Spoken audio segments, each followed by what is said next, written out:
오늘 여기 나오기 전에 잠깐 통계를 한번 보니까요.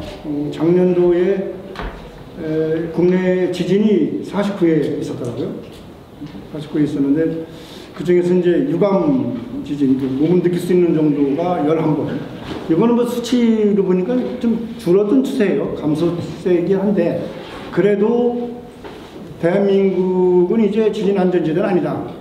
지진 불안지대에 와 있다. 이런 것은 뭐 기정사실화가 됐습니다. 그래서 오늘 이런 주제를 갖고 여러분과 함께 유비무환이라고 했으니까 우리가 한번 아무리 강조해도 지나치지 않는 안전 문제를 가지고 내진 성능 평가는 사실 지금 제가 알기로 제도적으로 약간 어떤 미흡한 모습은 좀 있고 그런 것 같아요. 그런 걸 한번 진단해보고 좀 더 합리적인 방안이 있으면 한번 제시를 여기 오늘 뭐 다 이 기라상 같은 우리 국내의 이 탑 테크노 리더 분들이 다 참석을 하셨기 때문에 오늘 한번 진지한 어떤 그 토론의 시간이 될 것 같습니다.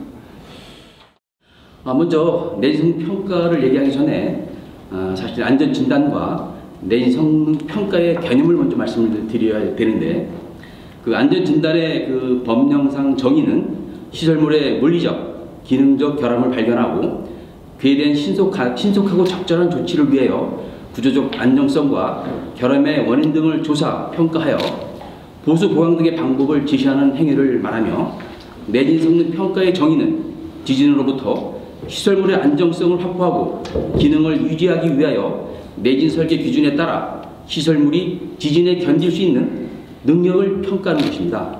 따라서 안전진단과 내진 성능 평가에 있어서 책임 기술자의 자격이 명확하게 돼야 되는데 현재 안전진단의 경우 책임 기술자의 자격은 시설물 안전 및 유지 관리에 관한 특별법에서 별표 5 규정에 따르면 건축 직무 분야의 건설 기술인 중 특급 기술인 이상이거나 건축사로서 연면적 5,000제곱미터 이상의 건축물에 대한 설계 또는 감리 실적이 있는 기술자로 되어 있습니다.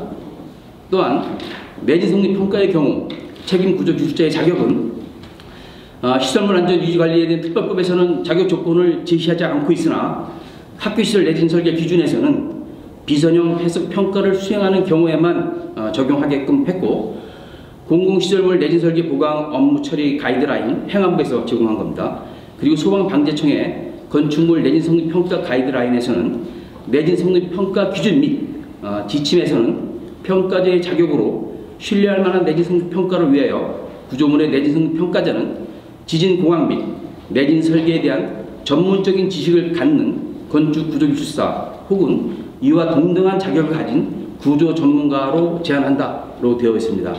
해서 지금 이와 같이 각 내진 성능 평가 기준이라든가 지침에 대한 책임 기술자 자격이 혼란을 야기하고 있는 현실입니다.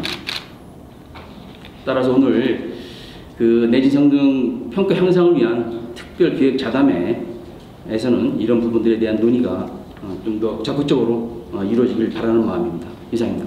모든 분들이 내진 성능 평가에 대해 개념을 시설물 안전법에 의한 용어 정의를 이렇게 근거로 해서 말씀하셨고 그 용어 정의를 보면 지진화산 대체법에서 정한 내진 설계 기준에 따라서 시설물의 지진이 견딜 수 있는 성능 이렇게 정의가 되어 있습니다. 그래서 내진 설계 기준이 굉장히 스탠다드 기준으로 그 잣대로 되어 있습니다. 그런데 이제 일부에서 의견은 그 내진 설계 기준이 여러 가지 그 규정들이 있는데 그 규정들의 하나라도 지켜지지 않으면 내진 성능이 없는 것으로 봐야 되느냐. 예컨대 그 내진 설계 기준에 따라서 내진 성능을 평가하는 것보다는 내진 성능 목표를 달성을 했느냐, 그 성능을 기반으로 해서 평가를 하는 게 맞지 않느냐 이런 의견이 있고요. 자, 두 번째는 한 부장님 말씀하신 그런 문제인데 지금 현재는 그 지진화산 대책법에서 내진 설계 기준을 규정을 하고 있고 내진 설계 기준은 33종에 대해서 이렇게 내진 설계 기준을 정하고 있습니다. 그래서 그 기준에 따라서 각 부처 이제 내진 설계 기준을 정확히 정해서 거기에 따라서 이제 설계 기준에 반영해서 그 시설물들이 건설될 때 이제 반영이 되는데, 제 생각은 현재까지도 구조 안전성이라든지 그 위주로 돼 있고, 방금 말씀하신 설비, 그 다음에 인테리어 내장재, 외장재, 거기까지는 아직까지는 확대가 되어 있지는 않고, 다만 저 개인적인 생각은 지금 현재도 내진 설계 기준에 따라서 내진 성능 평가를 하도록 지금 현재는 되어 있지만, 앞으로는 한 부장님 말씀과 같이 좀 확대할 필요성은 있다고 봅니다. 다만 구체적인 외장재, 내장재가 아니라 단계적으로 이제 밟아가야 될 필요성이 있다고 보고, 예컨대 지금 33종의 시설에 대해서 내진 설계 기준, 내진 성능 평가가 이루어지고 있는데,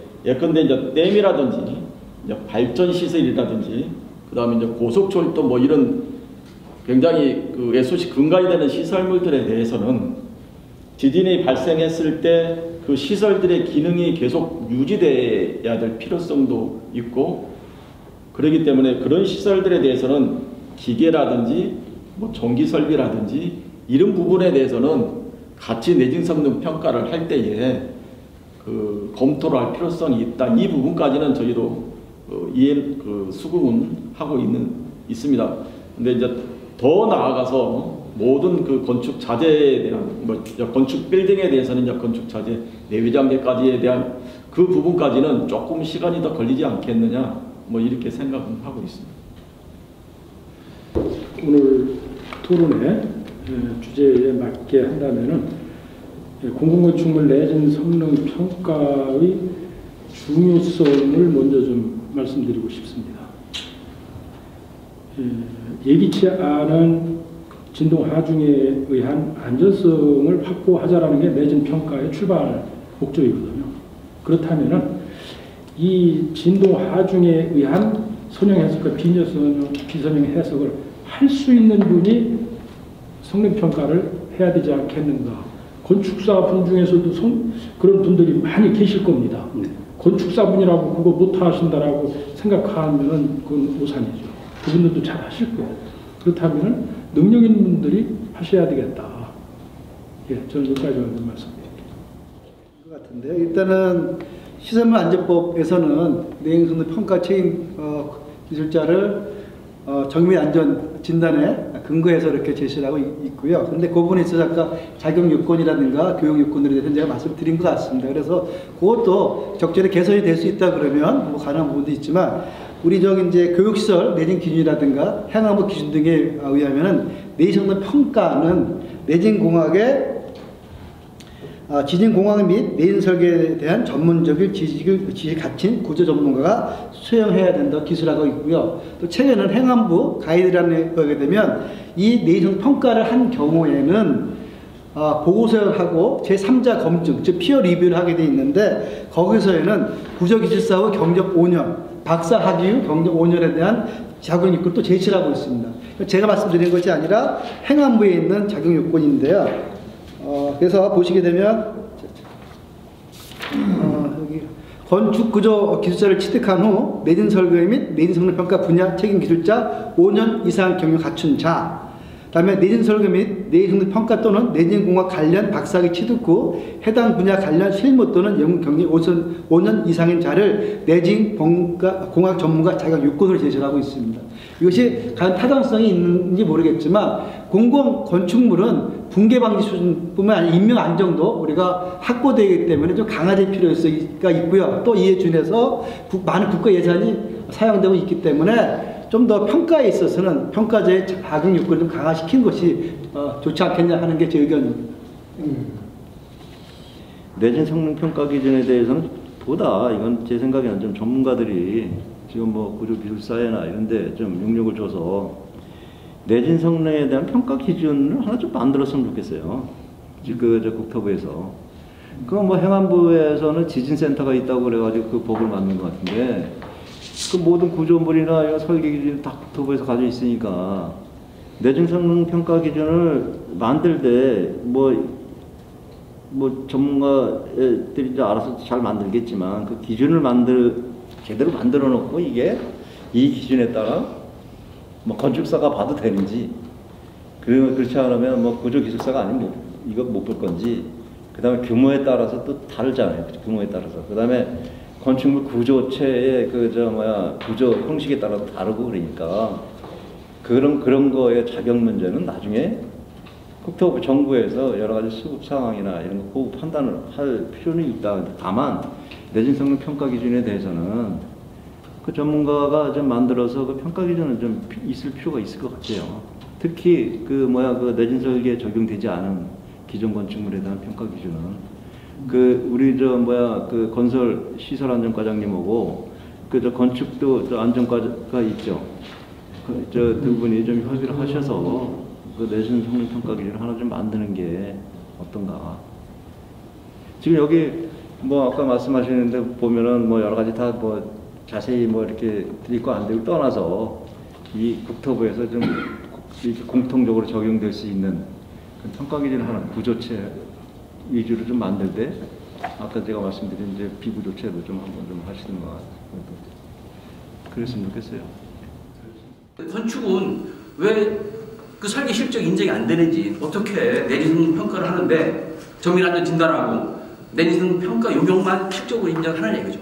그래서 PQ제도 좋습니다. 아까 장점 제가 말씀드렸지만 거기에 사업 수익 능력 배점 항목에 설계 실적을 반드시 포함을 시켜야지만 우리 건축구조기술사들이 참여할 수 있는 그런 방법이 또 되고요.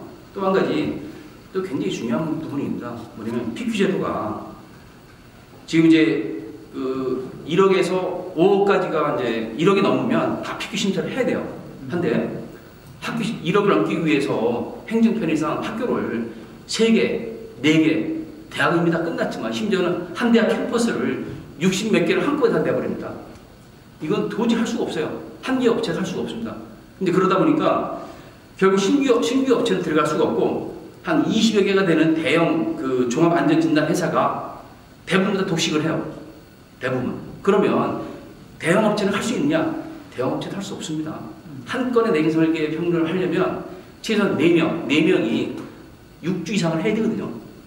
한데 60 몇 개를 어떻게 한 회사가 다 할 수 있다는 얘기죠. 이거는 발주 자체부터가 모순이라는 겁니다. 그래서 저희가 이제 아까 제가 처음 말씀드렸던 실적에 평가 실적에 설계 실적을 넣어달라는 거 하나 하고 두 번째 발주를 할 때에 1억 미만의 금액으로 해서 묶어서 주면 더 많은 업체들이 용역업체들이 수행을 할 텐데 또 품질도 좋아집니다. 한데 그거를 행정 편의상 한 40개에서 60개 정도 묶어가지고 발주를 하다 보니까 결국은 발주 단계부터 부실 발주가 될 수밖에 없다는 게 현실이거든요. 그래서 PQ제도의 장점이 있는데도 불구하고 두 가지 내진 설계라든가 내진 성능 평가 설계 실적을 넣어달라는 거 하나 하고 발주를 할 때 묶어서 하는 건 좋지만 1억 미만으로 여러 신규 업체들 참여할 수 있게끔 그렇게 발주 방식을 바꿔주는 게 어떻겠냐, 그거를 제안드리고 싶습니다. 네. 2016년에 경주 지진이 발생을 했고요. 또 1년 조금 지나서 한 2달 후에 포항에서 지진이 나서 공공시설을 포함해서 민간시설에서 많은 피해를 봤죠. 그래서 그때 이후로 모든 부처들이 이제 정신을 차리고 내진 성능 확보에 이제 온 역량을 기울였는데요. 특히 그 중에서도 교육부는 정말로 장족의 사업 확장을 했습니다. 그래서 지금 정확한 거는 모르겠는데 한 58% 정도 학교시설 내진 공사 확보가 됐지요. 이거는 아마 공공건축물 보유한 기관들 중에서는 가장 많은 실적을 보이지 않나.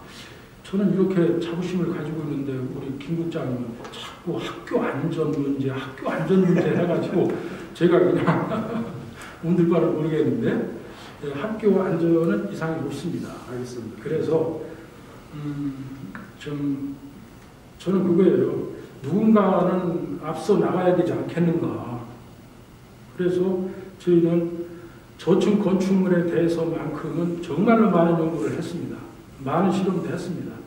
그래서 지금 일선 학교에서 공사까지 하는데 큰 무리가 없이 진행되고 있다는 걸 말씀드리면서 학교 안전에 문제가 있다 이런 용어는 좀 자제를 해주셨으면 좋겠고요. 가능하다면은 국토교통부하고 우리 교육부의 산하기관이 우리 안전을 하고 아니면은 국토안전관리원하고 해야 될 일이 하나 있는데요. 이제 학교 시설의 내진 성능을 확보를 하려다 보니까 현 건축물의 물리적인 내구성이라거나 강도 이런 것을 확인을 해야 되는데 이거는 안전 진단에도 있는 것이고 내진 성능 평가에도 반드시 있는 거예요. 그런데 문제가 이제 발생을 한 겁니다. 이런 말씀을 드리면 에이 하실지도 모르겠어요. 콘크리트 강도를 평가하는데 비파괴 시험을 하는 사람마다 차이가 있는 거 다 인정을 하실 수밖에 없죠. 네. 또 그럼 그곳의 신뢰성을 확보하기 위해서 파괴 시험을 하기 위해서 코아 채취를 하는데 코아 채취하는 사람의 능력에 따라서 또 천차만별이라는 것이 저희 이 교육 사업을 하면서 학계에서 밝혀낸 거예요. 그래서 참 불안합니다. 우리들도. 그러면서 이번에 저희한테 프로젝트를 주는 게 그거예요. 기존 콘크리트 건축물의 강도 추정하는 것을 뭔가 좀 명확하게 해야 될 거 아니냐. 우리 기준은 있습니다. 시방서에도 있고 그 다음에 시트법에 의한 정밀안전 진단 요령에도 있습니다.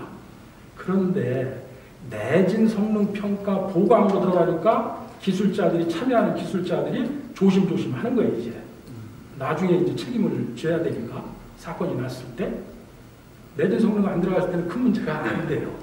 그래서 이거는 좀 해결을 해야 되지 않나. 예, 기존 구조물의 콘크리트 현재의 성능 평가하는 것들을 정말로 한국식과 토착화를 해야 되지 않나. 지금 우리 안타깝게도 일본식 갖다 쓰고 있지 않습니까? 환경이 다르단 말이에요. 지어질 때 환경이. 사용 조건이 달라요. 그러니 아무리 좋은 제도가 있고 부주기술사님이 하신다 한들 콘크리트 강도가 불명확할 때 이거 누가 책임질 거냐. 늦게 문제를 드려서 죄송한데 이것을 우리가 숙제로 빨리 해결을 해야 될 것이다. 이런 말씀을 좀 참고적으로 드리겠습니다. 오늘 주제 공공건축의 내진 성능 평가에 관한 특별 자담을 하면서 사실 여러 가지 생각이 교차하고 있는데 어쨌든 국민 안전을 위한 최후의 보루는 이 내진 성능 평가, 특히 이거 여기에 달려 있다. 이 부분을 그냥 관가하거나 그냥 은근슬쩍 한다든가 이거 대충 이런 거는 안 된다. 이건 정말 큰일, 사람 목숨 더 귀한 건 없으니까 말이죠. 어쨌든 대단히 중차대한 문제라는 것을 명심해야 되겠다라는 생각을 하고요. 좀 다시 한번 어떤 어벽 싸움이나 이런 것이 아닌 정말로 국민 생명과 국가 안전 보호를 위해서 뭔가 제도적 보호, 제도적 장치를 강화해야 되겠다. 이런 것은 강화해야죠. 기저 하나가 능사는 아니니까 말이죠. 그렇다는 생각을 좀 했고요. 우리가 시대적으로 이 중요한 문제를 시대적 소명감을 가지고 사명감을 가지고 오늘 이 자리 2시간 동안 우리가 이렇게 서로 논쟁을 하지 않았나 싶습니다. 고생 많이 했습니다. 고맙습니다.